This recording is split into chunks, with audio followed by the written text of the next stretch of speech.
Bonjour, on va parler maintenant des triangles particuliers, c'est-à-dire les triangles spéciaux que tu connais déjà. Le premier, c'est le triangle isocèle. Un triangle isocèle, c'est celui qui a deux côtés de même longueur. Le côté qui n'est pas comme les autres, du coup le troisième côté, on va l'appeler la base. Et le sommet qui se trouve en face de la base, on va appeler ça le sommet principal. Pour y voir plus clair dans toutes ces définitions, voici le croquis d'un triangle isocèle. Croquis, on rappelle, schéma, figure à main levée, ça veut dire qu'on n'a même pas utilisé la règle pour le faire. Ce qui est important là-dessus, c'est les informations qui sont écrites. Comment on sait que c'est un triangle isocèle?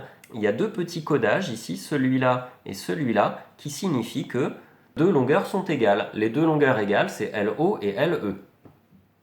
Pas de crochet ni de parenthèse quand on est en train de parler de longueur. Ensuite, j'ai parlé de la base. On a dit la base, c'est le côté qui n'a pas la même longueur que les deux autres. C'est celui ici qui fait 4 cm. Là, on n'oublie pas les crochets parce que je suis en train de parler d'un segment, d'un côté. Et enfin, le sommet principal, il paraît que c'est celui qui est opposé à la base.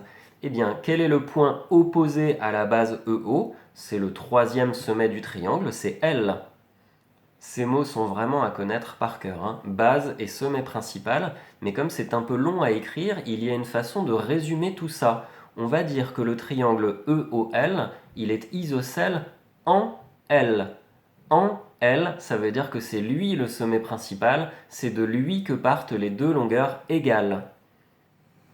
Je répète, isocèle en L, L est le sommet principal, et les deux longueurs qui partent de L sont forcément les deux longueurs égales. Au passage, comment on construit maintenant ce triangle isocèle? Comme un triangle normal, puisqu'on connaît les trois longueurs. La longueur où les centimètres là ne sont pas écrits, c'est la même longueur que EL, donc ça fait également 7,2 cm.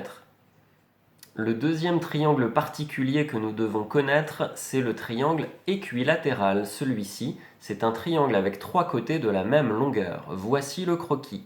Et bien sur ce croquis, tu remarques qu'il y a 3 fois le même codage en rouge. Ça signifie que les trois côtés sont bel et bien de la même longueur. Donc c'est pas écrit partout, mais ce 6 cm, en fait, on pourrait le remettre sur les trois côtés. Mais le codage suffit. On peut écrire que les trois longueurs AT, TM et MA sont des longueurs égales, tout simplement. Pour construire ce triangle, à nouveau, on connaît les trois longueurs, on va utiliser la règle et le compas. Troisième triangle particulier, troisième définition, c'est le triangle rectangle, c'est celui qui possède un angle droit. Angle droit, souviens-toi, c'est le coin de l'équerre qu'on utilise pour faire des perpendiculaires. Le côté opposé à l'angle droit s'appelle l'hypoténuse. Voilà un mot un peu compliqué, on va tout de suite voir ça sur l'exemple. Voici un triangle ABC, il est bel et bien rectangle, tu reconnais je pense le codage des deux perpendiculaires. Et puis où va se trouver l'hypoténuse? On a dit que ça se trouve en face de l'angle droit, c'est le côté opposé à l'angle droit. L'angle droit, il est ici sur le sommet C. Opposé à l'angle droit, c'est donc ce côté AB qui s'appelle l'hypoténuse. Attention, il y a un H au début, mais il n'y a pas de H au milieu du mot après le T.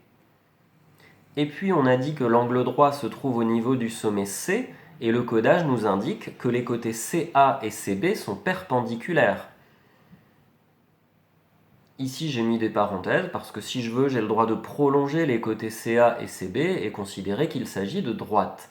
Pour résumer tout ça, un peu comme on a fait pour le triangle isocèle, on va dire en quoi le triangle est rectangle.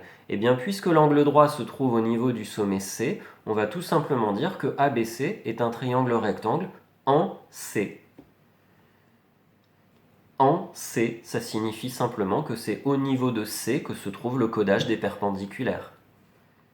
Pour construire un triangle rectangle, tu as déjà compris qu'on va utiliser forcément l'équerre, puisque pour faire un angle droit, c'est la seule possibilité qu'on a pour le moment. Pour terminer, si un triangle n'est ni isocèle, ni équilatéral, il n'est pas rectangle non plus, eh bien ça s'appelle un triangle quelconque, ça veut dire qu'il n'a rien de spécial.